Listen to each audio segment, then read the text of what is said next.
वचन कहता है सांसारिक अभिलाषाओं से हमें सावधान रहना, हमें अपने आप को बचा कर रखना, हमें अपने जीवन में सावधान रखना है। कहीं ऐसा ना हो कि हम अभिलाषाओं में हम फंस जाएं, ऐसा ना हो कि हम पाप में गिर जाएं। परंतु वचन कहता है एक अभिलाषाओं से तुम सावधान रहा, जिस अभिलाषाओं के कारण तुम पाप में गिर सकते हो।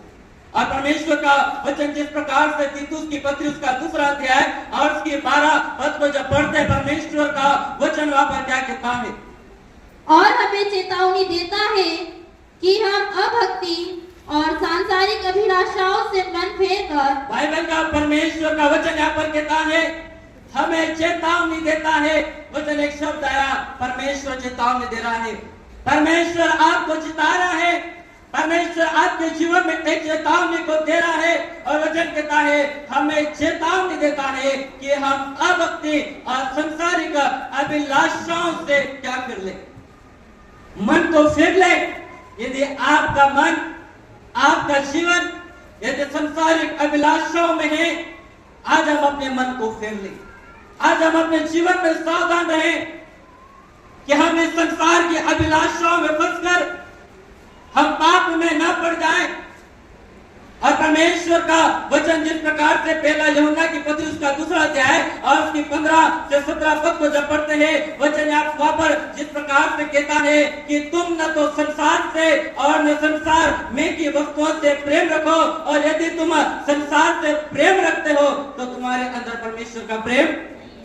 यदि हम संसार की वस्तुओं से प्रेम कर रहे हैं, संसार की चीजों से प्रेम कर रहे हैं, अभिलाषाओं से यदि हम प्रेम कर रहे हैं, वचन कहता है हमारे जीवन में परमेश्वर का प्रेम नहीं है। क्योंकि प्रभु यीशु मसीह ने कहा एक दास 2 स्वामी की सेवा को वो नहीं कर सकता। यदि वो 2 स्वामी की सेवा कर रहा है, एक से बैर रखेगा और दूसरे से वो प्रेम करेगा। उसी प्रकार से आपको परमेश्वर ने एक ही जीवन दिया है और इस एक जीवन में रहकर आप 2 स्वामी की सेवा नहीं कर सकते।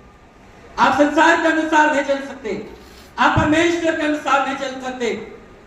हमें एक स्वामी की सेवा करना है, हमें एक स्वामी के पीछे चलना है, हमें एक परमेश्वर के पीछे चलना है। मेरे प्रियो, यदि हम 2 रास्तों पर यदि हम चल रहे हैं, हम परमेश्वर को भी हम प्रसन्न करने में लगे हुए हैं, संसार के लोगों को भी हम प्रसन्न करने में लगे हुए हैं, परमेश्वर की बातें भी यदि हमारे जीवन में है और संसार की अभिलाषाएं, संसार की बातें भी यदि हमारे जीवन में है, हमारे अंदर परमेश्वर का प्रेम नहीं है।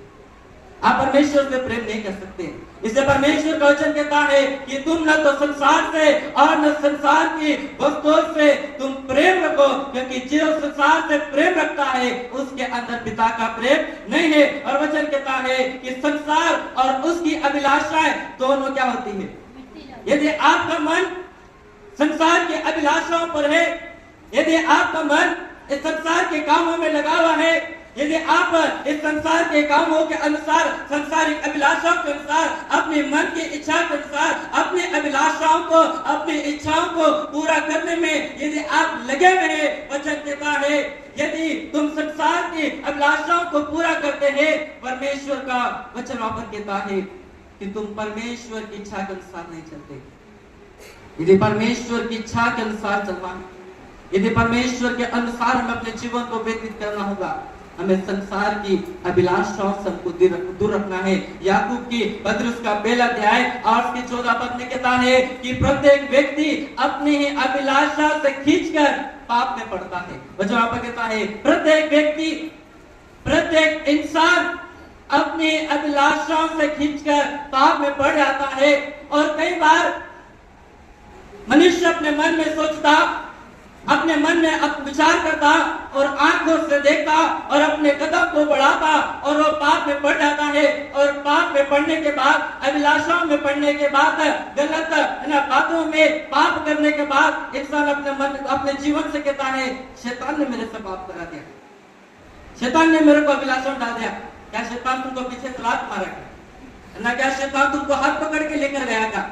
अभिलाषाओं में हम कूद पड़ते हैं, अपने मन में गलत विचार हम खुद करते हैं, अपने आंखों से गलत हम देखते हैं, गलत मार्गों पर हम अपने कदम को बढ़ाते हैं। और जब हम पाप में पड़ जाते हैं, जब हम गलत काम करते हैं, जब हम व्यभिचार में पड़ जाते हैं, आखिरी में हम शैतान पे दोष लगाते हैं कि शैतान मेरे को लेकर गया? क्या वो हमारा हाथ पकड़ के लेकर गया? क्या वो हमको उठा के लेकर गया? चल मैं तुझे व्यभिचार कराता हूँ, चल मैं तुझे पाप कराता हूँ, चल मैं तुझे गलत कार्यों को गलत मार्गों पर कराता हूँ। क्या शैतान हमारा हाथ पकड़ कर जाता है? नहीं मेरे प्रियो, प्रत्येक इंसान, प्रत्येक मनुष्य अपनी ही अभिलाषाओं से खींचकर वो पाप में पड़ता है। इसलिए परमेश्वर का वचन हमें सिखाता है कि हम संसार की अभिलाषाओं से दूर रहें, हम सावधान रहे, कहीं ऐसा ना हो कि इन अभिलाषाओं को देखकर हम पाप में पड़ जाएं। दाऊद ने जब उस बहन को जब देखा, वचन कहता है दाऊद पाप में पड़ गया।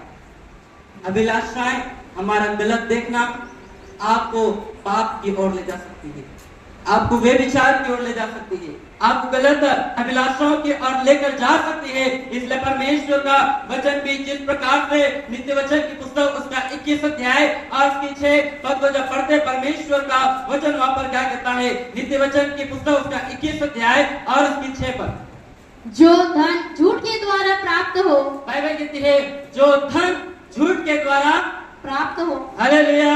है ना? परमेश्वर का वचन कहता है जो धन, जो पैसा, जो संपत्ति झूठ के द्वारा प्राप्त हो, वह वायु से उड़ जाने वाला कोहरा है। वह वायु से उड़ जाने वाला क्या है? ना कितनी अच्छी बात परमेश्वर का वचन कहता है, जो धन झूठ के द्वारा प्राप्त हो वह वायु से उड़ जाने वाला क्या है? झूठ बोल के पैसा तो इकट्ठा कर लिया, पर मेरे प्रियो वो एक कोहरे के समान उड़ जाएगा। ना कुकर में जब दाल पक जाती, ढक्कन खोलो, ना भाप थोड़ी देर दिखता है, फिर वो क्या हो जाता है? लोप हो जाता है। उसी प्रकार से झूठ से कमाया हुआ पैसा, गलत काम करके कमाया हुआ पैसा, रिश्वत का पैसा, है ना, गलत है ना बात, झूठ की बातों को बोलकर, झूठी गवाहियों को बोलकर जो पैसा है ना हम कमा रहे हैं, जो रिश्वत का पैसा हम कमा रहे हैं, जो झूठ बोलकर पैसा हम कमा रहे हैं, बाइबल कहती है वो पैसा, वो रुपया वायु के समान क्या हो जाता है? उड़ जाता है। वचन कहता है उसको ढूंढने वाला मृत्यु ही को क्या करता है? झूठ का पैसा आप ढूंढ रहे हैं, आप मृत्यु को ढूंढ रहे हैं। रिश्वत का पैसा आप ढूंढ रहे हैं, आप मृत्यु को ढूंढ रहे हैं। आप गलत है ना कामों में पैसा यदि आप कमा रहे हैं, आप मृत्यु को ढूंढ रहे हैं। कई बार इंसान कहता है मन में, अरे मैंने तो अपनी मेहनत करके अपने पसीने को बहाकर मैंने ये बिल्डिंग बनाया है, और वो बिल्डिंग कैसी बनी वो परमेश्वर जानता है, वो घर कैसा बना परमेश्वर जानता है। इसलिए वचन यहाँ पर कहता है कि जो झूठ बोलकर धन हम प्राप्त करते हैं वो एक वायु के समान उड़ जाता है। मेरे प्रियो, झूठ बोलकर जो हमने पैसा कमाया है वो कभी नहीं पूर्ति करेगा, पर यदि आप ईमानदारी के साथ आप 100 रुपए भी कमा रहे हैं, वो आपके लिए 1000 रुपए के बराबर है। यदि आप झूठ बोल के 1000 रुपए भी कमा रहे हैं, वो आपके लिए 1 रुपए के बराबर है। इसलिए परमेश्वर का वचन हमें सिखाता है कि सांसारिक अभिलाषाओं से हमें सावधान रहना